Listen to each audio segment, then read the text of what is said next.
મિત્રો,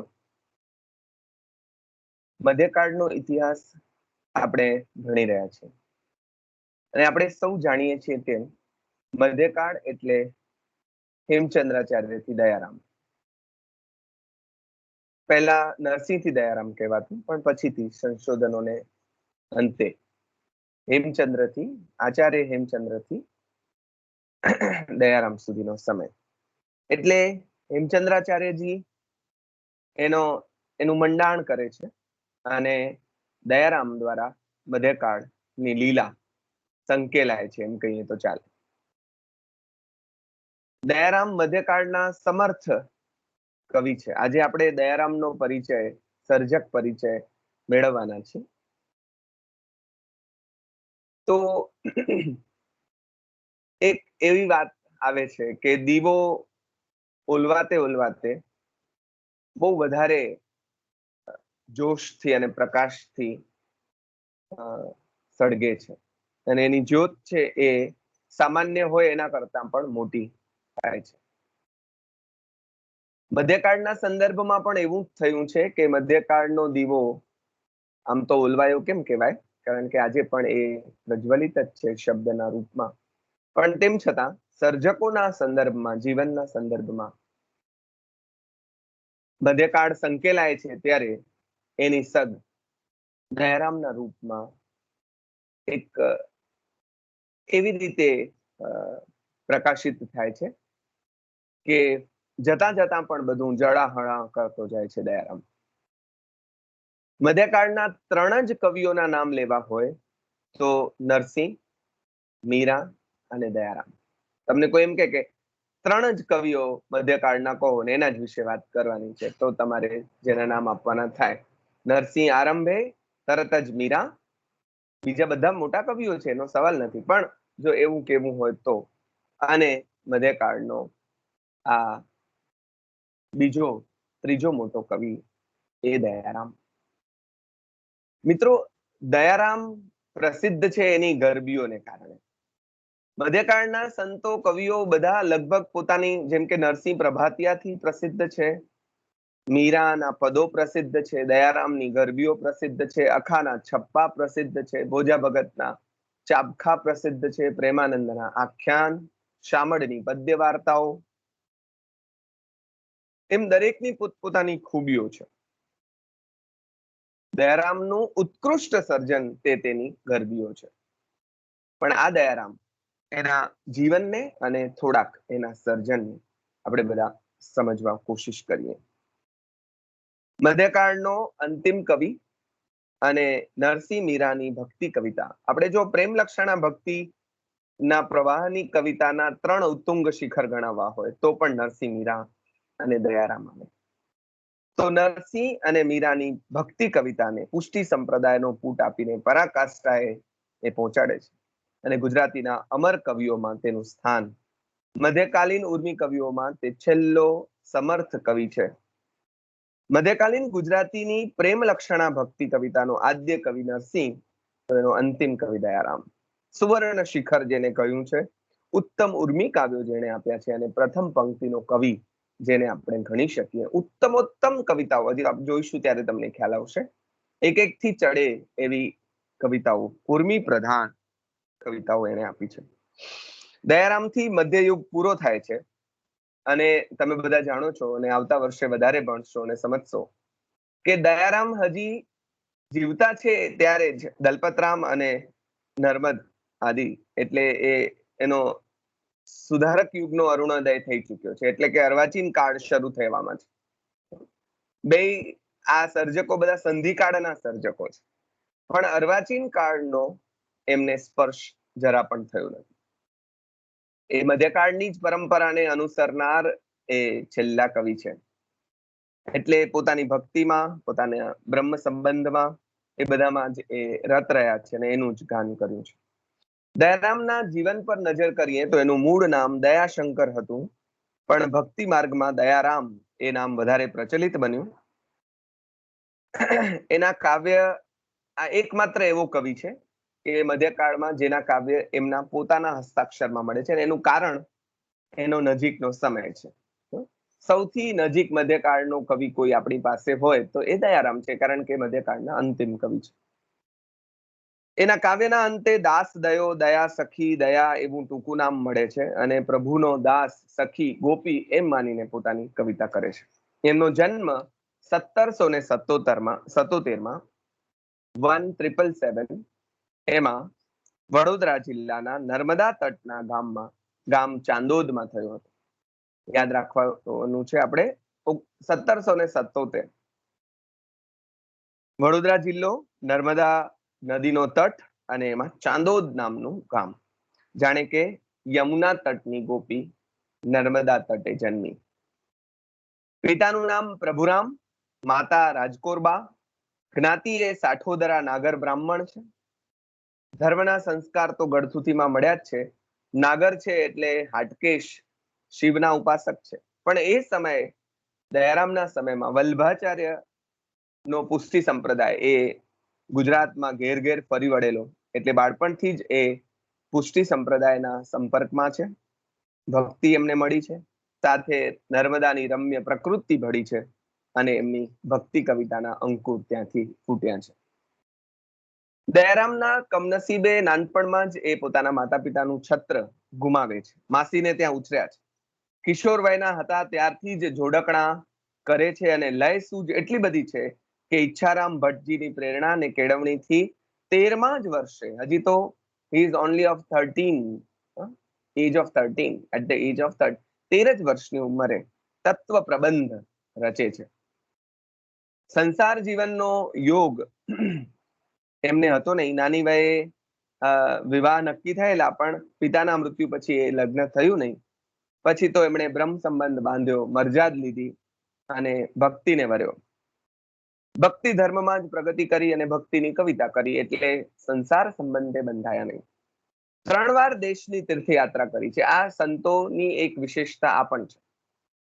સંતોના સત્સંગને જ્ઞાન મળ્યું છે. 12 જેટલી ભાષા આ દયારામની ખૂબી છે. મધ્યકાળના ઓછા કવિઓ એવા છે કે જેમને અન્ય ભાષાઓનું જ્ઞાન છે. દયારામ એમાંના એક છે. 12 ભાષા શીખે છે. સંસ્કૃત, વ્રજ અને ગુજરાતીનો જાણકાર જ્ઞાની કવિ બને છે. ગુજરાતી અને વ્રજ બંનેમાં એમણે સર્જન કર્યું છે. હિન્દીમાં પણ સર્જન કર્યું છે.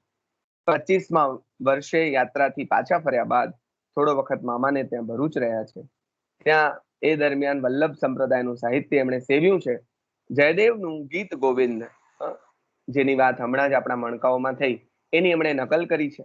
અને જયદેવની કવિતાનો પાશ એટલો વહેલો એમને લાગ્યો કે બધા એમને ગુજરાતનો જયદેવ શૃંગારના કવિ છે. કૃષ્ણ અને રાધાની સહજીવન લીલાનો ગાન એમણે જ કર્યું છે ગીત ગોવિંદમાં. તો ગુજરાતનો જયદેવ બધા એમને સમજે છે, કહે છે. પછી તો મોટે ભાગે તે નર્મદાના કાંઠે ચાણોદમાં જ રહ્યા. ઘણું બધું સર્જન ચાણોદમાં થયું. 46 વર્ષની વયે ડભોઈ સ્થાયી થયા અને ભક્ત કવિ તરીકેની પ્રતિષ્ઠા પામ્યા. કેટલીક વાતો એવી પણ મળે છે કે દયારામની ઉત્તર અવસ્થામાં ડભોઈમાં તેની સેવા માટે એક બાળ વિધવા સોનારણ ભક્તબાઈ રતનબાઈ તેને ઘેર રહેતી. દયારામે 65મા વર્ષે વસિયતનામું કર્યું, તેમાં તેને ઘરકામ માટે રાખ્યાની અને ₹25 આપવાની નોંધ એમણે કરી છે. એ સમયે 25 રૂપિયા એટલે બહુ કહેવાય. તેમને વિશે લોકો ગમે તેમ કહેતા એવી પણ એક નોંધ મળે છે. સ્ત્રી પુરુષ સંબંધને આપણે ત્યાં બહુ જ એક જ નજરે, બહુ જ શું પણ એક જ નજરે જોવાયો છે કાયમ. પણ દયારામ પોતે બહુ જ સુંદર, એવો જ સુંદર, એવો જ સુરીલો કંઠ. એટલા ગોરા હતા કે કોઈ એમ કહે કે એ પાનનો ઘૂંટ ઉતારે તો દેખાય, એટલે અતિશયોક્તિ હશે, પણ એવી દંતકથા હતી. અને દેખાવડા પણ બહુ, સ્ત્રીઓના વૃંદની વચ્ચે એ બેસીને ભક્તિ કવિતા પણ કરતા. એટલે કનૈયાલાલ મુનશી એને ભક્ત કવિ નહીં પણ પ્રેમના કવિ, પ્રણયના કવિ કહે છે. દયારામે ભક્તિ શૃંગારની કવિતાઓ આપી છે, પણ એ તો નરસિંહે પણ આપી છે. નરસિંહની ભક્તિ શૃંગારની કવિતાઓ તમે જુઓ તો તમે દયારામને ભૂલી જાઓ, એટલી બધી આપી છે. દયારામની લગભગ એનાથી ચડે જ, કારણ કે સ્ત્રૈણ ભાવે આ બંને કવિઓએ સ્ત્રૈણ ભાવે, પ્રેમ લક્ષણાનું તો એ લક્ષણ જ છે કે તમે પુરુષાતન લીન થયું મારું, સખી રૂપ થયો આજ ગીત ગાવા, એ એમ કરીને જ તમારે વાત મૂકવાની થાય. તો અહીંયા એમણે પણ ભક્તિ શૃંગારની રચનાઓ આપી છે. શ્રી કૃષ્ણ શરણમ મમના ઉપાસક છે. 1842માં જો આ એક એવા સર્જક છે કે જેની બધી તારીખ વાર પ્રમાણેની વિગતો આપણે આપી શકીએ છીએ. એનું કારણ આપણા નજીકના સમયના છે. 1842માં તેમણે શ્રીનાથજીની છેલ્લી યાત્રા કરી અને પછી માંદગીના બિછાને પડ્યા અને 11 વર્ષ સાજા માંદા જ રહ્યા. 1853માં ગંભીર માંદગીમાં પટકાયા અને પણ ઔષધ ન કરાવી, દવા ન લીધી. અંતે શિષ્યો પાસે એમણે પદ ગવડાવ્યું, શરણે પડ્યો છું રે શ્રી હરિ, દર્શન દો ને દાસને. તમને ઓલું યાદ આવે બૈજુ બાવરાનું ગીત આપણને, દર્શન ભિક્ષા દે દો. ગજબનું ગીત છે. 28/2/1853 રોજ દયારામનું મૃત્યુ થાય છે. શ્રીજી શરણ પામે છે. અનન્ય કૃષ્ણ ભક્ત, ભક્તિની ધૂન એવી કે બધા એમને એ ભક્તિ કવિતા કરતા, તંબુરો સાથે રજૂ કરતો એ પોતાની ભક્તિની કવિતાઓ. ગરબીઓ તો બેઠે બેઠે તંબુરાના તાન સાથે ગાતો. શાસ્ત્રીય સંગીતનો પણ નિષ્ણાત, ભાષાઓમાં પંડિત, કંઠ મધુર, તબલા વાદકને તાલમાં હરાવ્યા છતાં તેની કલાની કદર કર્યાની દંતકથા પણ આપણને મળે. વિશાળ શિષ્યવૃંદ હતું. દેશભરમાં ભક્ત અને કવિ તરીકેની ખ્યાતિ હતી. સ્વભાવે કડક, સ્વમાની, ઉદાર અને ધર્મનિષ્ઠ. તેણે પુષ્ટિ સંપ્રદાયની ખૂબ સેવા કરી, ખૂબ સર્જન પુષ્ટિ સંપ્રદાયના સાહિત્યનું પણ કર્યું. પુષ્ટિ પંડિત પણ કહેવાયા. પુષ્ટિ પ્રભુ કૃપાની ભક્તિ છે. સાંપ્રદાયિક સાહિત્ય પણ ખૂબ લખ્યું અને એમની ગરબીઓ તો ગુજરાતના સીમાડાઓ ઓળંગી અને દેશભરમાં અમર બની. દયારામની પ્રેમ લક્ષણા ભક્તિની શૃંગાર કવિતાને કારણે મુનશી જેવા એમને ભક્ત કવિને બદલે પ્રેમી કવિ ગણાવે. પણ એવો શૃંગાર તો આગળ કહ્યું તેમ નરસિંહ આદિએ પણ ગાયો છે. પણ આ કવિ કેટલાક એમને ન સમજી શકનારા કવિઓ, ગુજરાતનો મધ્યકાલીન ગુજરાતીનો કલાપી કોઈ કહે, કોઈ એને ગુજરાતનો બાયરન કહે, ગુજરાતનો હાફિઝ, ગુજરાતનો ઉમર ખયામ, એવા શબ્દોથી, વિશેષણોથી નવાજે છે. કેટલાક સારા આશયથી અને કેટલાક વ્યંગમાં પણ. પણ એ તો પ્રેમી કવિ નથી, રંગદર્શી રોમેન્ટિક કવિ માત્ર નથી, ભક્ત કવિ છે. ગુજરાતની ગોપી, ગુજરાતનો જયદેવ, આ એના સાચા વિશેષણો ગણાવી શકાય. એટલે દયારામની સાહિત્ય સૃષ્ટિ જે છે એના ઉપર નજર કરીશું ત્યારે ખરા દયારામની આપણને ખબર પડશે. દયારામનું સર્જન આગળ કહ્યું તેમ બહુ જ વિપુલ પ્રમાણમાં છે, ખૂબ લખ્યું છે. પદ્ય અને ગદ્ય, પદ અને આખ્યાન, સાંપ્રદાયિક અને સર્વગત, ખૂબ ગુજરાતી, હિન્દી, શાસ્ત્રીય, કાવ્યાત્મક એમ વિવિધ પ્રકારે એમણે સાહિત્ય સર્જન કર્યું છે. તેમની કૃતિઓની સંખ્યા એક્ઝેક્ટ કહું તો 86 જેટલી છે અને પદો 600 થી વધુ છે. સમજો, ગુજરાતીમાં 64, વ્રજ ભાષામાં 20, મરાઠીમાં 1 અને સંસ્કૃતમાં 1 એમ 86 કૃતિઓ એમના નામે ગણાવાય છે. તેના સંખ્યાબંધ પદો હિન્દીમાં છે. હિન્દીની તેની સેવા પણ ઉલ્લેખપાત્ર છે.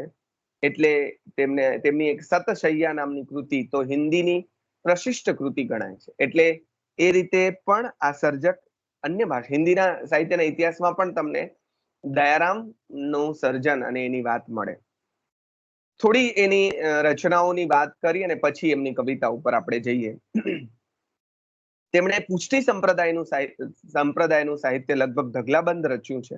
ગદ્યમાં પ્રશ્નોત્તર માલિકા, પ્રશ્નોત્તર માળા, પ્રશ્નોત્તરી, શ્રીમદ ભગવદ્ ગીતા મહાત્મ્ય, હરિહરાદિ સ્વરૂપ તારતમ્ય, આ બધા જ સંવાદ ને પ્રશ્નોત્તરી રીતે શુદ્ધ અદ્વૈત અને પુષ્ટિમતનું રહસ્ય સમજાવતા એમના ગ્રંથો છે, એમની રચનાઓ છે.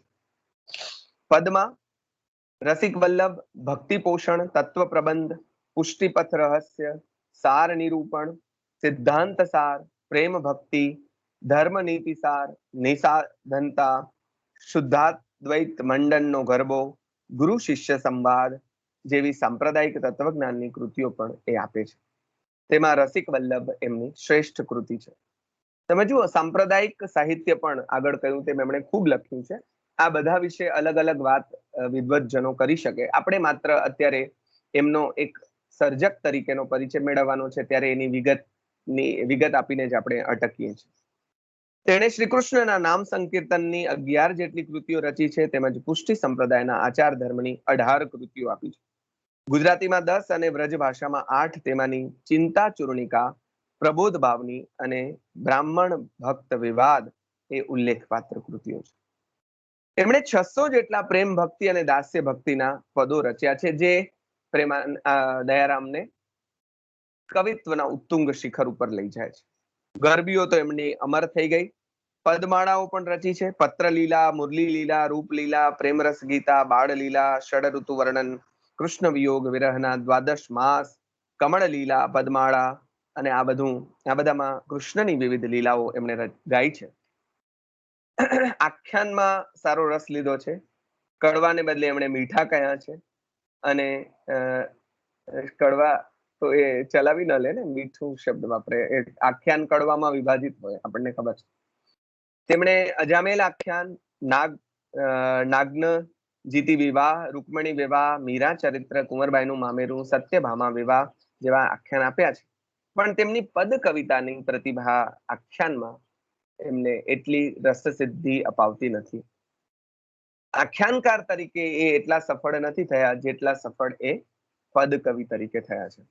એટલે તેમણે સંસ્કૃત શ્રીમદ ભગવદ્ ગીતાનો અને વ્રજ સુર સારાવલી તથા કમળ લીલાનો ગુજરાતી પદ્યાનુવાદ, એટલે અનુવાદક પણ છે. તમે જુઓ, આવું બધું પણ એમણે કર્યું છે.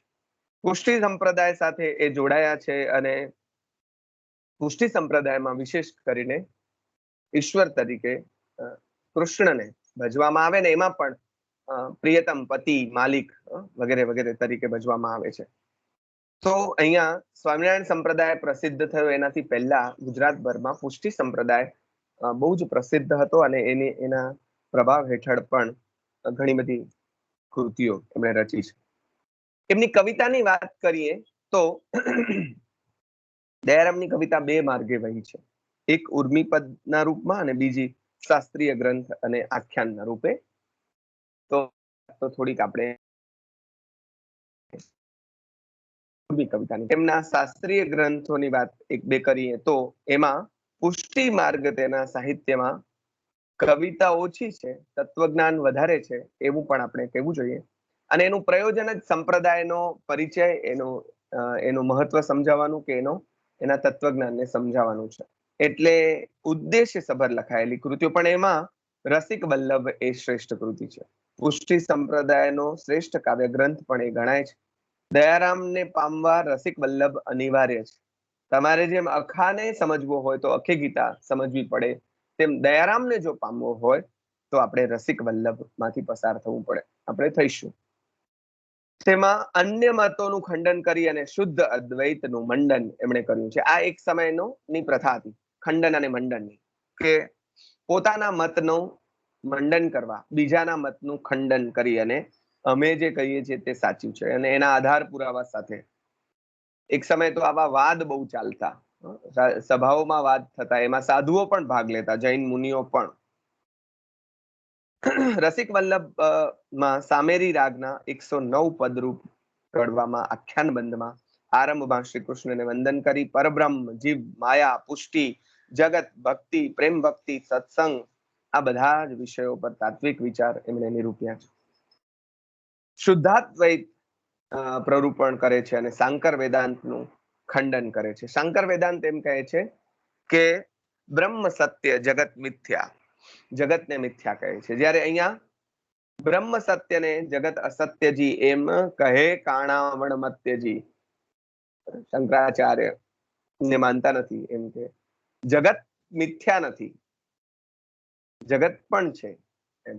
અને જગત એટલે કે આ લોકો સગુણ ભક્તિમાં માનવા વાળા છે ને, ઈશ્વરને સગુણ રૂપે એટલે કે દેહધારી ઈશ્વર રૂપે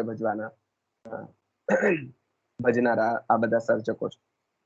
એ આગળ બોધ આપે છે, સેવા સદા શ્રી કૃષ્ણની કરવી, તેજ વાર એક કર્મ, જન દયા પ્રીતમ જગન્નાથજી, વધ્યા મોટો ધર્મ. ભક્તિ, મણી ને દીપક જ્ઞાનજી, એ ભક્તિના 2 પુત્ર છે, જ્ઞાન વૈરાગ્ય કહાવે. જ્યાં ગાય ઘરમાં આવી વત્સ ચાલ્યા આવે. તમે પુષ્ટિ સંપ્રદાયમાં માનવા વાળાને ના ઘરે આજે જાઓ તો સવાર સાંજ ભક્તિ થાય. હવેલી પંથી ઘરમાં જાઓ તો ત્યાં શ્રી કૃષ્ણને ઉઠાડવા, નવડાવવા, જમાડવા, પોઢાડવા, પાછા જાત જાતના એક જણ તો બાળ ગોપાળની સેવામાં જ હોય અને ચાલ્યા જ કરે એ બધું. તો સગુણ ભક્તિની આવી પરંપરાઓ આપણે ત્યાં છે અને જે પરંપરાઓનું પણ એટલું મૂલ્ય છે. આ બધા વિશે જ્યારે આપણે જાણીએ અને એ બધાનો આસ્વાદ માણીએ ત્યારે ખબર પડે કે આ બધામાં કેટલું સત્વ છે. પુષ્ટિ સંપ્રદાય એવું છે કે જેનો સીધો સંબંધ નૃત્ય સાથે, સંગીત સાથે, ગાયન સાથે, ચિત્રકળા સાથે, આ બધી કળાઓને પણ આ સંપ્રદાય ખૂબ ઉત્તેજન આપ્યું છે. અને તમે એને બાદ કરો તો ઘણું બધું બાદ થઈ જાય. એટલે એ રીતે પુષ્ટિ સંપ્રદાય ભક્તિ પોષણમાં પણ એમણે ભક્તિની મીમાંસા કરી છે. પણ આ જે કહી છે ને કે ભક્તિના બે પુત્રો જ્ઞાન વૈરાગ્ય, પણ એ પછી ભક્તિ આવશે તો જ્ઞાન અને વૈરાગ્ય, જેમ ગાય આવે તો એના વાછરડા પાછળ આવી જ જાય, એટલે જ્ઞાન અને વૈરાગ્યની પાછળ નથી જવાનું, એ પોતાની મેળે આવી જશે. તો હવે જે એમણે ગરબીઓ રચી છે એ એમની જે ઉર્મી કવિતાઓ છે એ એમનો આમ તો સર્જક તરીકેનો મોટો પરિચય આપણને જે આપે છે. પદો અને ગરબીઓમાં એમનું કવિત્વ આમ જબરદસ્ત રીતે આવિષ્કાર, ઉત્તમોત્તમ રીતે આવિષ્કાર પામ્યું છે. પદો દાસ ભક્તિના છે અને પ્રેમ ભક્તિના પણ છે. પ્રેમ ભક્તિનું આકંઠ પાન કરાવતી આ ગરબીઓ એમના સર્જનમાં સૌથી સિરમોર છે. એ ગુજરાતની ગીત, નૃત્ય અને વાદ્ય સાથેની સામૂહિક સુગેય નૃત્ય સક્ષમ ઉર્મી કવિતાઓ છે. નાનાલાલે તો તેને ગુજરાતના સાચા લિરિક્સ, નાજુક કાવ્ય ફૂલડા કહીને પ્રશંસી છે કે આ જ ગુજરાતના સાચા લિરિક્સ છે, નાજુકડા કાવ્ય ફૂલડા છે. તો વિજયરાય વૈદ્ય તેને સુધારસની પ્યાલીઓ, સુધા એટલે અમૃત, અમૃત રસની પ્યાલીઓ કહી છે. ગરબીઓ એ પ્રેમ રસની કવિતા છે. શ્રી કૃષ્ણ એના આરાધ્ય દેવ છે, રાધા આરાધક દેવી છે, ગોપીઓ આ છંદની રૂચાઓ છે અને રાસ છે તે જીવ જગત અને પરબ્રહ્મના અદ્વૈતનો ચેતન રાસ છે. તો રાધા કૃષ્ણ ગોપીનું મિલન એટલે આત્મા, એટલે કે જીવ, પરમાત્મા એટલે બ્રહ્મ, એ બંનેનું મિલન. અદ્વૈત એટલે બેમાંથી એક થઈ જવું, તે દ્વૈત એટલે છૂટા હોવું. શિવ અને જીવ છૂટા હોય તે દ્વૈત, અને અદ્વૈત એટલે શિવ અને જીવ બંને એક થઈ જાય તે. આ કૃષ્ણની કૃપા વિના બની જ ન શકે. એટલે સર્જક એમ કહે છે, જે કોઈ પ્રેમ અંશ અવતરે, પ્રેમ રસ તેના ઉર્મા ઠરે. જે કોઈ પ્રેમ અંશ અવતરે, પ્રેમ રસ એ તેના ઉર્મા ઠરે, દયા પ્રીતમ શ્રી ગોવર્ધન ધર, ભક્તિ પ્રેમ ભક્તિને વરે. કૃષ્ણને કે પરમાત્મ તત્વને પામવું છે તો પ્રેમ સિવાય કોઈ માર્ગ ન હોઈ શકે. અને એના જ ઉર્મા એ આવીને બેસશે જેના ઉર્મા પ્રેમ છે. કૃષ્ણ પ્રત્યે અનન્ય ભક્તિ ભાવે એ કહી છે, એક વર્યો ગોપી જન વલ્લભ નહીં, બીજો સ્વામી બીજો, મારો બીજો કોઈ સ્વામી નથી, મારે તો એની જ. એટલે બધું જ જાણે કે કેશવ, સર્વ પ્રણામમ કેશવમ પ્રતિગચ્છતિ, એવું કહેવાય છે, બધા જ પ્રણામ કેશવ. એમ આમનું બધું જ જાણે કે કેશવને, કૃષ્ણને સમર્પિત છે. જો કૃષ્ણના ભક્ત કવિ તરીકે કદાચ વિદ્યાર્થી મિત્રો આપણે નરસિંહ મીરાને જ ઓળખતા હતા. જો તમારો અભ્યાસ હોય તો તમે દયારામને ઓળખતા જ હોય, એનો પ્રશ્ન નથી. પણ ન હોય તો આપણને એમ થાય કે Narsinh Mira is equal to Krishna ભક્તિ. પણ એમાં ત્રીજું નામ આપણે એટલા જ સન્માનથી ઉમેરવું પડે, તે દયારામનું છે. મધુર ભક્તિની હજી તો આપણે કવિતાઓ જોઈશું ત્યારે ખ્યાલ આવશે. મધુર રસથી દયારામની ગરબીઓ છલકે છે. દયારામનું કવન એટલે વૃંદાવન, રાધા, ગોપી, ગાયો, વાંસળી, આ બધું. નરસિંહે જે વિલાસ ગાયો છે, દયારામ ઘણીવાર એનાથી એ ચડી જાય છે. અમુક સંદર્ભોમાં તો દયારામ નરસિંહથી પણ ચડી જાય છે. સ્ત્રૈણ ભાવોને આલેખવામાં નરસિંહ કરતા પણ દયારામ, આગળ આપણે કવિતા જોઈશું ત્યારે ખ્યાલ આવશે. અને કલાત્મક શું એની એક મીરાએ પણ એટલી કમનીયતા નથી બતાડી, એટલી કમનીયતા આ પુરુષ કવિ દયારામમાં, સ્ત્રીનું હૃદય લઈને જન્મેલા પુરુષ કવિ દયારામમાં છે. દયારામ પ્રેમનો કવિ, પ્રેમની વાણી વધે છે અને પ્રેમની વકીલાત પણ કરે છે. નરસિંહે જે કહ્યું તું પ્રેમ રસ પાને તું પૂર્ણા પિચ્છદર તત્વનું ટૂંપણું તુચ્છ લાગે, તો આપણો આ કવિ એમ કે છે, શું જાણે વ્યાકરણી વસ્તુને, શું જાણે વ્યાકરણી. આ વ્યાકરણ વાળાને શું ખબર પડે કે પ્રેમ શું ચીજ છે. એટલે એક રીતે જોવા જાવ તો સીધી થપાટ ઠકા કરાવી છે અને એ લોકોનો છેદ પણ ઉડાડી દીધો. પ્રેમ ભક્તિ તો અનુભૂતિનો વિષય છે. ઓધવ જેવા શુષ્ક જ્ઞાની જ્યારે શ્રી કૃષ્ણ તો સર્વત્ર છે, માટે ગોકુળ ના આવે તોય ચલાવી લેવાની શીખ ગોપીઓને આપે છે. તમને ખબર છે કે કૃષ્ણ ગોકુળ છોડી અને મથુરા ગયા છે અને પછી તો પાછા ક્યારે આવ્યા જ નથી. ગોપીઓ એના વિરહમાં તડપી રહી છે. ત્યારે ઉદ્ધવજીને મોકલે છે, ઉદ્ધવ સંદેશો મોકલે, એટલે કે ઉદ્ધવજી દ્વારા સંદેશો મોકલાવે છે અને એમ છે કે હું સમજાવડાવું. આમ તો કૃષ્ણનો આશય જુદો છે. ઉદ્ધવ જ્ઞાન માર્ગી માણસ છે. એમને પ્રેમ માર્ગનું મહત્વ સમજાવવા માટે એમને જાણી જોઈને મોકલાવે છે અને બને ઊંધું છે. ઉદ્ધવ સમજાવવા આવ્યા છે ગોપીઓને અને પોતે પ્રેમ માર્ગના ઉપાસક બની જાય છે. એટલી પ્રબળ પ્રેમ ભક્તિ ગોપીઓની ઉદ્ધવ અનુભવે છે. પહેલા તો સમજાવે છે, ત્યારે દયારામની ગોપીઓ શું કહે છે, જો તમારા તો હરી સગડે રે, અમારા તો એક જ સ્થળે. તમારા હરિ હશે, આપણે એમ કે કણ કણમાં ભગવાન છે, જ્ઞાન માર્ગ તો એમ જ કે તમારા હરિ તો સગડે, અમારા તો એક જ, અમને આ જ જોઈ. બોલો. અને આપણને બરાબર તાર્કિક રીતે પણ વિચારીએ કે જે કૃષ્ણને સદેહે જેણે માણ્યા હોય એ પછી એના નિરંજન નિરાકાર રૂપમાં એમને આશ્વાસન મળે ખરું? આપણે હોય તો આપણને ન મળે. તમે રીજો ચાંદરણે, અમો રીજું ચંદ્ર મળે. તમે ભલે ને ચંદ્રના પ્રકાશમાં કે ચાંદરણે પાણીમાં પડતા એના પ્રતિબિંબને જોઈને રાજી થાવ, અમને તો મૂળ ચંદ્ર જોઈએ છે. એટલે અમે તો માટે વૈકુંઠ પણ જવા તૈયાર નથી. નરસિંહના કવિતામાં જે આવ્યું હતું ને કે હરિના જન તો મુક્તિ ન માંગે, માંગે જન્મો જન્મ અવતાર, નિત્ય સેવા નિત્ય કીર્તન નિરખવા નંદકુમાર. અહીંયા પણ આવી જ વાત આવે છે. શું કે છે? વ્રજ વાલું રે વૈકુંઠ નહીં આવું. એમનું બહુ જાણીતું પદ છે. વ્રજ વાલું રે વૈકુંઠ નહીં આવું, ત્યાં મુજ નંદકુંવર ક્યાંથી લાવું. ત્યાં તો વિષ્ણુ હશે, મને એ વિષ્ણુમાં રસ નથી. મને વ્રજ વાલું રે વૈકુંઠ નહીં આવું. સ્વર્ગ પણ નથી જોઈતું, વૈકુંઠ પણ નથી જોઈતું. કા તો કે ત્યાં મારો નંદકુંવર ક્યાંથી લાવું. કૃષ્ણનું પરિપક્વ રૂપ પણ એમને નથી જોઈતું. એમને તો બાળ ગોપાળ અને એની સાથેની રાત પોતાની જીવન લીલા જોઈએ છે. એટલે દયારામે પ્રેમ પરીક્ષા, પ્રેમ રસ ગીતા આ બધામાં પ્રણયની મીમાંસા ગાઈ છે. શેલી કિડ્સ અને બાયરન યાદ આવી જાય એવી તેમની કવિતા અને કવિતાની મીમાંસા છે. એટલે ઘણા દયારામને ગુજરાતનો બાયરન કે છે. બહુ રોમેન્ટિક કવિ છે. દયારામે પ્રેમ ભક્તિના સર્વ પ્રકારો ગાયા છે. શુદ્ધ ભાવ ભક્તિના પદો આપ્યા છે. ભક્તિબોધ, ભક્તિ શૃંગાર, દાસ્ય ભક્તિ, જ્ઞાન ભક્તિના પદો પણ પછીથી રચ્યા છે. ઉર્મી કવિતા, મૂળ તો એમનું કાવ્યત્વ જે પ્રગટ્યું છે એ પ્રેમ ભક્તિની કવિતામાં છે. જેવો ભાવ કે વિષય એવું એનું સ્વરૂપ એમણે સ્વીકાર્યું છે, શોભાવ્યું છે. ઉત્કટ ભક્તિ શૃંગારની ગરબીઓ એમાં ઉતર્યું છે. એમનો શાંત રસની કવિતા પણ ભક્તિ રસની ગીતોમાં આવી છે, પણ ભક્તિ શૃંગાર વધુ ઉત્તમતાથી આવ્યું છે. ગરબીઓ, ગરબા, રાસ, તિથિ, વાર, માસ, ઋતુ, કાવ્ય, લીલા કાવ્ય, પારણું, હાલરણું, ભજન, કીર્તન, થાળ, આરતી, કાફી આ બધામાં એમણે હાથ અજમાવ્યો છે. ઉર્મી કાવ્યો, સુગેય અને સંગીત મળ્યા છે. સ્ત્રી પુરુષોમાં ખૂબ જ પ્રિય નીવડ્યા છે. ગુજરાત યુગોથી તેની ગરબીઓ પર નાચ્યું. યુગોથી તો એવો શબ્દ આપણે ન વાપરી શકીએ, પણ એમના કાળથી નાચ્યું છે. નર્મદ તેની કવિતાના રાગડાની ટીકા કરી છે.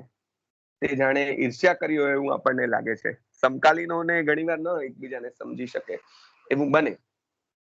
નાજુક ભાવનું વસ્તુ, ચાતુરીયુક્ત આલેખન, માધુરીનો સંવાદ, ઉમંગ, ખાસ તો એને જે રીતે ઉર્મિઓને પકડી છે ને એ આપણને વધારે આકર્ષે છે.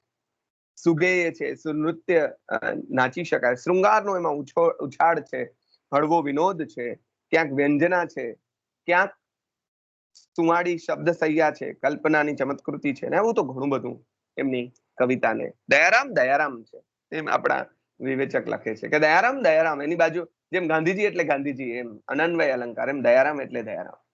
નરસિંહની ગીતતા અને મીરાની મૃદુતા ઉભય એમની કવિતામાં આવી છે. એટલે દયારામ ગુજરાતની ગોપી છે. દયારામની ગરબીનો વિષય એક જ છે અને તે છે શ્રી કૃષ્ણ. પ્રેમ ભક્તિના કેવા કેવા રૂપ એમાં પ્રગટ્યા છે.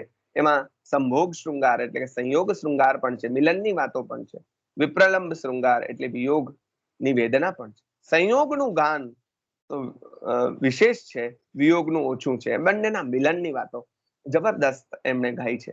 શૃંગારના એક એક તત્વનો પરિચય આપતો હોય તેમ દ્રષ્ટાંત રૂપ કાવ્યો મુગ્ધતા, ઉત્કટતા, ઝંખના, માન, રીસ, વ્યાકુળતા, આશા, નિરાશા, ઉલ્લાસ, વિલાસ, ઈર્ષ્યા, અસૂયા, માનભંગ, પ્રણયભંગ, હાસ્ય, કટાક્ષ, આનંદ, અસંતોષ, દાજ, રતિક્રીડા, પ્રતીક્ષા, પ્રેમની પીડા, પ્રેમની પ્રસન્નતા, આ બધા જ ભાવો જે બે પ્રેમીજનો અનુભવે તેવું એમણે પોતાના પ્રિયતમ એવા કૃષ્ણના સંદર્ભમાં અનુભવી અને ગોપી ભાવે ગીતો લખ્યા છે.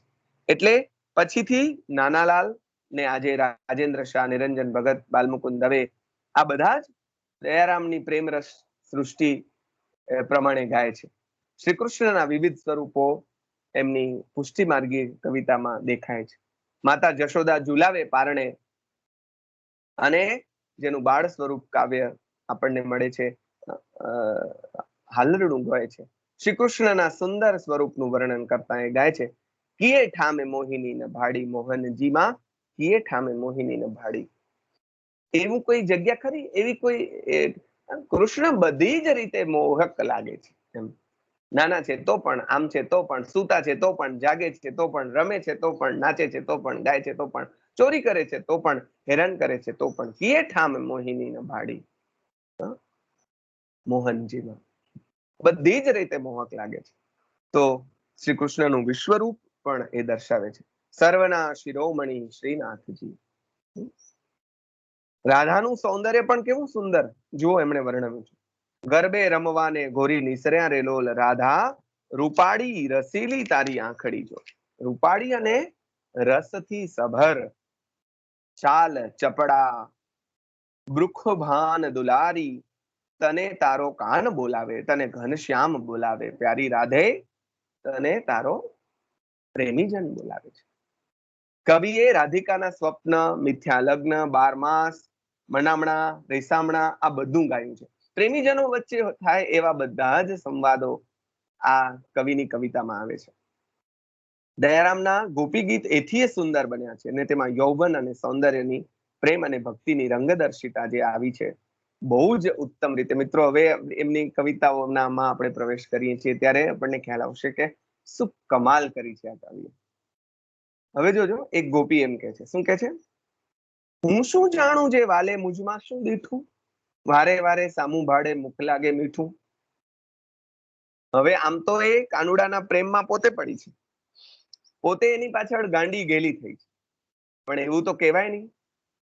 અને બીજી ગોપીઓને અદેખાઈ આપવાની હોય, અદેખાઈ કરાવવાની હોય, અદેખાઈમાં બાળવાની હોય, એટલે બધી જઈને કે મને તો જરાય આની સાથે મજા નથી આવતી, મને તો ખબર નથી પડતી, પણ એને શું મારામાં જોઈ લીધું તે વારે વારે મને જોયા જ કરે છે. લે, આ જે ત્રણ ભાવ છે, પુરુષો સમજી ના શકે આને, પણ આ પુરુષે ગાયું છે, એનું પુરુષાર્થન લીન કરીને ગાયું છે. કે એમ કહે છે કે જો તો આ સાંભળનાર ને કહેનાર બંને સ્ત્રીઓ જ છે, પણ એને બોલાવનાર પાછો પુરુષ છે. તમે જુઓ આ પ્રેમ લક્ષણા ભક્તિ ની એક રીત. હું શું જાણું જે વાલે મુજમાં શું દીઠું, એને મારામાં શું જોયું તે મને તો કઈ સમજાતું જ નથી, ગાંડો ગાંડો થઈને મારી પાછળ. આની પાછળ એને એમ બતાવવું છે કે એ મારી પાછળ છે, હું એની પાછળ નથી, અને બીજું બધાને અદેખાઈથી બાળી મારવું છે. શ્રી કૃષ્ણના પ્રેમની ગેલછામાં ગાય છે, ગેલી મુને કીધી શ્રી નંદજીના છઈએ. આવું પણ બીજી જગ્યાએ કહે છે, તે તો કઈ કીધું રે કાનુડા, ચિત્ત ચોરી લીધું રે કાનુડા. લીધું લીધું લીધું મારું ચિતડું ચોરી લીધું. આ કાનુડાએ તો કેટલાયના ચિત્ત ચોરી લીધા છે. દયારામ તો એનો ઉત્કૃષ્ટ પ્રેમી છે, એટલે એનું તો ચોરી જ લે. એટલે બિચારી ગોપી માતાને જઈને કે છે, શું કે છે? નંદનો કુંવર પરણાવ રેહો માડી, મુને નંદનો કુંવર પરણાવ. દયારામની આ પંક્તિઓ એ સમયની કે અત્યારની પણ કોઈ પણ કૃષ્ણ ભક્ત સ્ત્રીની પંક્તિઓ છે. એના સમયની તો તમામ સ્ત્રીઓએ, હું જરાક અતિશયોક્તિ ભરીને પણ કહેવા માંગીશ કે કૃષ્ણના સમયમાં પુરુષોને તમામને કૃષ્ણની અદેખાઈ આવતી હશે. એનું કારણ એ છે કે બધી જ સ્ત્રીઓ કૃષ્ણને વરવા જ ઈચ્છતી હશે. અને બહુ સ્વાભાવિક છે, તમારી નજર સામે આવો ઉત્તમ પુરુષ હોય તો કઈ સ્ત્રી ના ઈચ્છે એને. તો નંદનો આવું એ સમયમાં બોલ્ડલી, અત્યારે કોઈ દીકરી કહી ન શકે, ત્યારે એ સમયમાં દયારામ ગોપી પાસે બોલાવડાવે છે. કાનુડાના કામણ ગાતા થાકતી નથી. કાનુડો રે કામણ ગારો. કામણ ગારો એટલે કામણ એટલે જાદુ. જેને મારા ઉપર જાદુ કર્યા છે એવો કાનુડો. સાહેલી આ તો કાનુડો કામણ ગારો. રંગ રાતો મદ માતો વાંસળીમાં ગીત ગાતો. નૈણા શું કરે રે વાતો. સાહેલી આ તો કાનુડો કેવો છે, રંગ રાતો, પછી મદમાતો, મદમસ્ત છે, વાંસલડીમાં ગીત ગાતો. ગીતો ગાય છે પણ વાંસરડીમાં. અને નૈણા શું કરે વાતો, આંખ ઈશારો ઈશારો મેં દિલ લેને વાલી. આ ગીત પછી આવ્યું, કશ્મીર કી કલીમાં લગભગ છે. બતાઈએ હુનર તુને સીખા કહા સે. પણ આ કાનુડાને તો ઈશારો ઈશારોમાં વાત કરતા આવડે છે એવું આપણો દયારામ કે છે. એટલે કે છે નૈણા શું કરે રે વાતો. આ તો આંખોથી, ઈશારોથી વાતો કરે છે. અને તમારા યુવાન મિત્રોને મારે કઈ એ શીખવાડવાનું ન હોય, કરવા કેમ વાતો થાય, તે કેમ થતી હશે, તમે સમજી શકો. કેવું સુંદર ચિત્ર, કેવી સુંદર પદાવલી અને એવું સુંદર સંગીત. ગોપી બિહારીલાલને રસ્તા વચ્ચે ઉભા રાખીને દિલની વાત કહે છે. શું કહે છે? રસ્તા વચ્ચે રહેવાતું નથી એમ ગોપીથી. ઉભા રહો તો કહું વાતડી બિહારીલાલ, જરાક ઉભા રહો. સ્ત્રી સામે ચાલીને આવું કરે છે, એનું કારણ રહેવાય નહીં એવું સામે પુરુષ પાત્ર છે, રહી જ ન શકાય. કાનુડાનું આ જબર આકર્ષણ છે. આજે આપણને થતું હોય તો એના સામે હોય ને તો થાય જ ને. તમ માટે ગાડી છે મેં જાતડી બિહારીલાલ, મારી જાત ઓગાડી નાખી. આ જરાક જુઓ તો ખરા, કઈ ખબર પડે છે, કઈ ભાન પડે છે? અને ખુલ્લા શબ્દોમાં કૃષ્ણને ગોપી નિમંત્રણ આપે છે. તમે જુઓ આ ખુલ્લો શૃંગાર. શું રમીશું રાતડી રે આવજો અલબેલાજી ઘેર. See this point. રમીશું રાતડી. હવે રમીશું રાતડીનો અર્થ તમે બધા સમજો છો. આનંદ ક્રીડા કરીશું, રતિ ક્રીડા, આનંદ મજા કરીશું. આવજો અલબેલાજી, ઘરે આવજો. તમે જો આવું બિંદાસ્ત ગાય છે આ કવિ. મીરા જેવી મીરાએ આવું બિંદાસ્ત ગાયું છે. શું ગાયું છે? પિયા કારણ રે પીડી ભઈ લોક જાણે ઘટ રોગ, કઈ કઈ વૈદ તેડાવ્યા મીરા. અલબત્ત પછી આપણે એને એને એના અધ્યાત્મના અર્થમાં ઘટાવીએ છીએ, એ બરાબર છે, પણ એને એના સ્થૂળ અર્થમાં જોવી પણ ગમે એવી છે આ બધી કવિતાઓ. એમ કહે છે કે મને પિયાના કારણથી પીડી થઈ ગઈ, પણ લોકોને એમ થયો કે કમળો થઈ ગયો, કેટલા વૈદ તેડાવ્યા આમ તેમ. પણ એમ કાંઈ મારો કમળો મટે એમ છે નહીં, કારણ કે એનું કારણ, રોગનું કારણ બીજું છે. તો કેમ મટશે? તમે જુઓ તો ખરા, મીરા જેવી મીરા એ સમય રાજરાણી એમ કહે છે કે પિયુના અધરનો રસ જ્યારે પીશ. હવે જુઓ, પિયુના હોઠના રસને જ્યારે હું પાન કરીશ ત્યારે મને એ મટશે. એટલે કે એની સાથે જ્યારે હું ભળી જઈશ તન મન બધાથી, ત્યારે મને એટલી તડપ છે મને મારા પ્રિયતમને.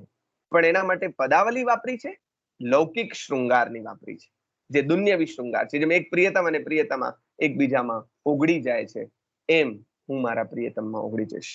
રમીશું રાતડી રે આવજો અલબેલાજી, રાખીશું દીવડો રે માણીશું મનમાની મોજ. આવો શબ્દ, આવું એક સ્ત્રીના મુખે બોલાવે છે અને એ સમયમાં મર્યાદી પુરુષ બોલે છે. રાખીશું દીવડો રે માણીશું મનમાની મોજ. તમને મજા આવે તે કરજો. વિચાર તો કરો, માણીશું અને માણવું, રાત માણીશું અમે. પણ આવો કાનુડા દાદ ના આપે તો એનાથી રિસાય પણ. એટલે મેં તમને આગળ કહ્યું તેમ સ્ત્રી ભાવે એ રિસામણા મનામણા જે દયારામમાં છે, એ દયા એ રીસામણા મનામણા તો નરસિંહ મીરામાં નથી, મધ્યકાળના બીજા કોઈ કવિઓમાં નથી આટલા પ્રબળ. પ્રેમ સખી પ્રેમાનંદમાં થોડાક છે સ્વામિનારાયણ સંપ્રદાયના કવિ. આ ગીત મને બહુ જ પ્રિય છે. શ્યામ રંગ સમીપે ન જાવું મારે આજ થકી શ્યામ રંગ સમીપ. આનો અલગથી એક વિડીયો આખી કવિતાનો બનાવેલો છે, તમે સાંભળ્યો હશે, ન સાંભળ્યો તો સાંભળજો. શ્યામ રંગ સમીપે ન જાવું મારે આજ થકી શ્યામ રંગ સમીપે ન જાવું, જેમાં કાળાશ તે તો સૌ એક સરખું ને એમાં કપટ હશે આવું, શ્યામ રંગ સમીપે ન જાવું. હું આજથી નક્કી કરું, નિયમ લઈ લીધો મેં કે શ્યામ કાનુડો તો નહીં, શ્યામ રંગ જ ન જોઈએ. કેમ? શ્યામ રંગ સમીપે ન જાવું મારે આજ થકી શ્યામ રંગ સમીપે ન જાવું. આમ ઠોકીને કે છે, વજન આપીને કે છે, રિપીટ કરે છે, ઘૂંટીને કે આજ થકી. કેમ? જેમાં કાળાશ તે તો સૌ એક સરખું. જેમાં કાળાશ છે બધું જ સરખું છે. અને એ એવો કપટી હશે, જેવો કપટી કાનુડો છે એવો આ એકમાત્ર ભગવાન એવા છે કે એને આપણે બધું કહી શકીએ. બાકી તમે કયો જાઓ શિવને કે રામને તો ખબર પડે, કહેવાય નહીં કાંઈ. કૃષ્ણને બધું કહેવાય. તો એમાંય કપટ હશે આવું. એટલે આજથી હું કાગડો નહીં ઉડાડું, કાળો કામડો નહીં ઓઢું, જળ જમનાના કાળા છે તો ભરવા નહીં જાઉં, આમ નહીં કરું, તેમ નહીં કરું, કાજળ નહીં લગાડું, કાળી બિંદી નહીં કરું, આમ તેમ. મજા તો કવિતાના અંતે છે કે એમ કહે છે કે આ બધું તો મારું મન કે છે, પણ આ નિયમ લીધા પણ મને કહે પલક ન નિભાવ. નહીં થાય, સોરી, રેવાશે નહીં કાનુડામાં, રેવાતું એ નથી. અને આ બાજુ આવા ભાવ પણ થાય છે. બંને આ એક સ્ત્રીનું હૃદય છે જે એક પુરુષ કવિએ ઠાલવ્યું છે આપણી સામે. આ મજા છે કવિતાની. અને હજી બીજું ગીત એનું એવી શશિવદ નહીં કહી. કૃષ્ણએ સ્ત્રીઓને ક્યારે ખોટું લાગી જાય કઈ નક્કી નહીં. તમે બધા પણ ભવિષ્યમાં પરણો પછી જાળવજો. એટલે એમના વખાણ કરવા જાવ ને એમને ખોટું લાગી જાય એવું એ બને. કેમ? આપણને એમ થાય કે આપણે એને એમ કહીએ કે તું ચંદ્ર જેવી સુંદર છો. બિચારા કૃષ્ણએ પણ વખાણ કરવા ગયા હશે ને એમાં તો એમને ખરાબ લાગી ગયું. શું? હવા હું સખી નહીં બોલું રે નંદકુંવરની સંગે. હવે આજથી પોતાની બેનપણીને કહે છે, હવા હું સખી નહીં બોલું. આજથી આ કવિતા તમે ભણ્યા હશો. નહીં બોલું, જાઓ. નંદકુંવરની સંગે આજથી હું બોલીશ જ નહીં. કટ્ટી. કેમ? તો કે મુને શશિવદની કહી છે ત્યારથી દાજ લાગી છે મુજ અંગે. એને કઈ ભાનભાન પડે છે? મને શશિવદની કહી, ચંદ્ર જેવા છે મુખવાળી કહી, ચંદ્રમુખી. તે ચંદ્રમાં તો ડાઘ હોય છે અને એ તો અમાસમાં આમ થઈ જાય છે ને એને તો કળા ઘટ્યા કરે છે ને વધ્યા કરે છે. તો કઈ હું ચંદ્ર જેવી છું? હું તો આમ કેવી સૌંદર્યવાન, અને મને એને આવી કઈ શરમ જેવી, આજથી હું બોલીશ નહીં.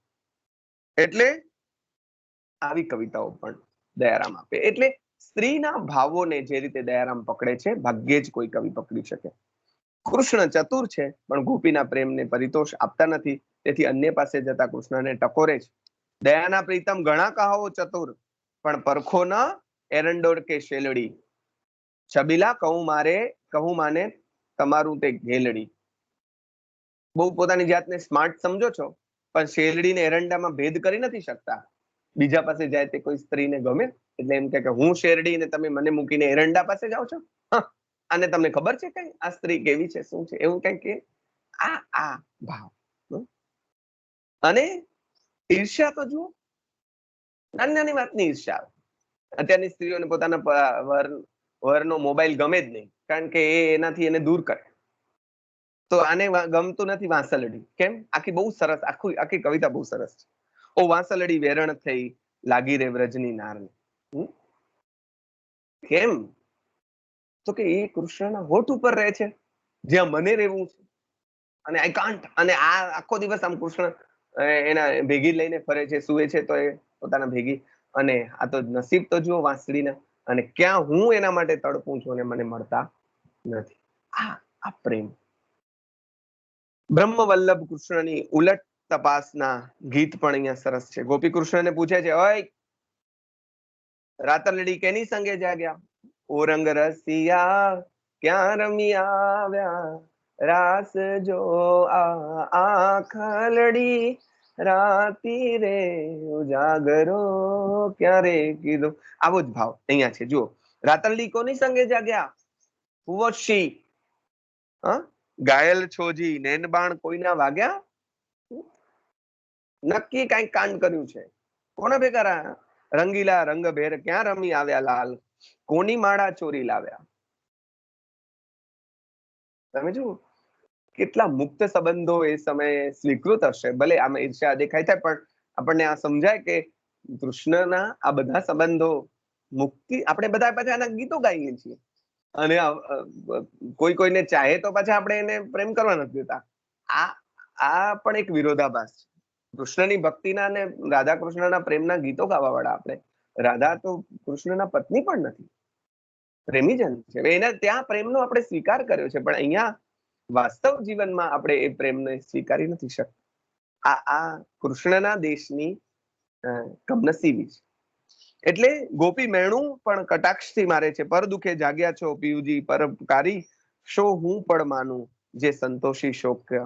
અને છેલ્લે નિશ્વાસ મૂકે છે અને કહે છે, જોઈને આ સુખ ઉર હરખ ના સમાય, પણ ભાગ્ય ઓછું માટે જવા નહીં જીવાય, જોવા નહીં જીવાય.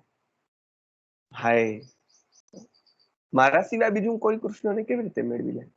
અને કૃષ્ણ પણ રાધાને ગોપીને અનુનય કરે છે. જુઓ, એને એ વાલી છે, એના વગર ચાલતું નથી. એટલે શું કે છે? કેવી વાલી છે તું, કહેતા આવડતું નથી રે, વાણી કાળજડાને હોય તો તે કહે કથી રે. તું કેટલી વાલી છો. આ કૃષ્ણ રોમેન્ટિક એકદમ છે, અને એને સ્ત્રીને કેવી રીતે વશમાં કરવી એ આવડે છે બરાબર. એટલે કે છે કે વાલી મારી કેટલી વાલી છો, એ તો કહેતા નથી આવડતું. દયારામ જો કૃષ્ણનો પક્ષ લે, વળી પાછળ ગોપીનો પક્ષ લે, વળી કૃષ્ણનો લે. બંને ને બરાબર રીતે ન્યાય આપે છે. વાણી કાળજડાને હોય તો તે, જો આ કાળજાને વાણી હોત તો એ બોલત અને તને કહેત કે હું તને કેટલો ચાહું છું, પણ એને તો છે નહીં, મને બોલતા આવડતું નથી. દયારામના કાળજડાને પણ અહીંયા વાણી ફૂટી છે. જાણે ભક્તિ શૃંગાર ની રચનામાં દયારામ પનઘટના રાસ રચે છે. જમનાજીના ઘાટે ગાય છે, રોક્યો પનઘટ રસિયા રાજ પાણીડા કેમ ભરીએ, 8 કુવાને નવ વાવડી રે લોલ, 16 પનિહારીની હાર હવા નહીં જાઉં જળ ઝીલવા રે લોલ. આ બધા તો બહુ ગવાયેલા ગીતો છે. મારગડો મૂકો ને મોહનલાલજી, મુજને અડશોમાં આઘારો અલબેલા છેલ્લા અડશોમાં. આવું પણ કહેવા વાળી ગોપી છે. આમ ઈચ્છતી હોય કે ક્યારે અડે, એને જેની આપણે ના પાડીએ એ કરે ને, એટલે એમ કરીને પણ કૃષ્ણને આ નજાકત કવિતાની આ નજાકત છે. એટલે એના પાછળનું જે છે વ્યંજના જે છે એની પાછળની, તમે આવતા વર્ષે ભણશો અભિધા લક્ષણા. આ 800 ના એમ કહીને અડાડવા ઈચ્છે છે. આ વાત છે. એમાં જે ચતુરાઈઓ છે, ચતુરનાર જે છે, બંસી ભટ્ટના ચોકમાં ઉઘાડો શૃંગાર કવિ ગાય છે. કૃષ્ણ અલ્લડ નાયિકા એને નોતરો આપતા કહે છે, માણીઘર આવો મારે મહેલ, માણીઘર આવો, ઘણા દિવસથી ગવાઉં છું જૂઠી, તે આજે લઈને લાવો. બધા મને કહે છે કે તું ને તારા કૃષ્ણના તો કઈક સંબંધો છે, તો હવે બધા ખોટે ખોટું તમે તો આવતા નથી, અને છતાંય હું વગોવાઉં છું, તો હવે તો આવો ને આપણે સાચે સાચ, પછી ભલે ને વગોવાઈ, પણ આવો આપણે મજા કરીએ. આવી શૃંગારની, આવો ને મારે ઘેર માણવા હો રાજ, આવો ને મારે ઘેર માણવા, મને માણવા માટે આવો. આવું ખુલ્લું આમંત્રણ એ નાયિકા આપે છે. પ્રેમ રસ પ્યાલો પીવા ને પાવા, જોબન તુરીને પલાણવા. પ્રેમ રસ પ્યાલો પાવા, મને પીવડાવવા અને પીવા, તમે પોતે પીજો. પડતી રાતે પધારજો પ્રીતમ, કોઈ બેઠું છે ને જાણવા. આ જુઓ બિંદાસ. આવું કોઈ નાયિકા ખાનગીમાં પોતાના પ્રિયતમને કહે કે અડધી રાત પછી આવજે, કોઈને ખબર નહીં પડે, બધા જ સુતા હશે. અને પડતી રાતે બધા, આવું તો ખુલ્લે એવું આમ દયારામ ગાય છે. તમે જુઓ તો દયારામ આવા ઉઘાડા શૃંગાર માટે નિંદાયા પણ છે. સાંભળ રે તું સજની મારી રજની ક્યાં રમી આવી જી, આપણે એમનું જાણીતું ગીત છે. તો કૃષ્ણ, ગોપી કૃષ્ણના સાનિધ્યને માટે ચંદ્રને પણ એ કહે છે, ચાંદલિયો રે 40માં અતિ ઉતાવળો. અરે ઓલું ગીત જે બહુ જાણીતું છે, આજે રાત બહુ મજાની છે એટલે તું ઢળતો નહીં ચંદ્ર, વાણું વાયાની કરજે દેવા ઘડી, વારજો. તું જરાક શાંતિથી ચાલ ને બાપા. કૃષ્ણ મળ્યા હોય તો આપણને એમ થાય કે સમય થંભી જાય તો કેવી મજા પડે. એટલે પ્રેમની પીડા તે કોને કહીએ રે મધુકર, પ્રેમની પીડા તે કોને કહીએ. આ સાલું ગમે છે, એટલું ગમે છે કે ના વગર રહેવાતું નથી. ને આ પ્રેમની પીડા મારે કોને કેવી. મીરાની ઓલી વાત, દવતે લાગ્યો ડુંગરીએ કોને કેમ રહેવાય. દોડવા તો જઈએ તો દોડી ન શકીએ ને બેસી રહીએ તો બળી મરીએ. થાતા ન જાણી પ્રીત, જાતા પ્રાણ જાય, હાથમાં કર્યા તે વાગ્યા હૈયે. હવે શું થાય. પ્રેમ કરી નાખ્યો તે કરી નાખ્યો. મેં જો એસા જાનતી પ્રીત કી એ દુઃખ હોય, નગર ઢીંડેરો ફેર પીટતી. પ્રીત ન કીજો કોઈ, એવું મીરા કે છે. આ કે છે કે હવે હાથ ના કર્યા હૈયે વાગ્યા છે, હવે શું થાય. હવે કાંઈ ન થાય. હવા તો હદ થઈ છે નાથ, ગોકળ આવીએ રે લોલ.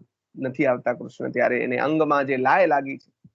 કેમ કે કૃષ્ણ પાછું કુબજા સાથે લગ્ન કર્યું એવા સંબંધ સમાચાર મળે છે. તારું ચંપે ચિત્ત ચોટ્યું નહીં, પેલા એડુસીમાં મન ઠર્યું. આમ આ પણ સ્ત્રીનો ભાવ કે મારા જેવી ચંપા જેવી કડીને મૂકીને આ એડુસી આવી આવી કુબજા કાઢી સાથે તું પરણ્યો.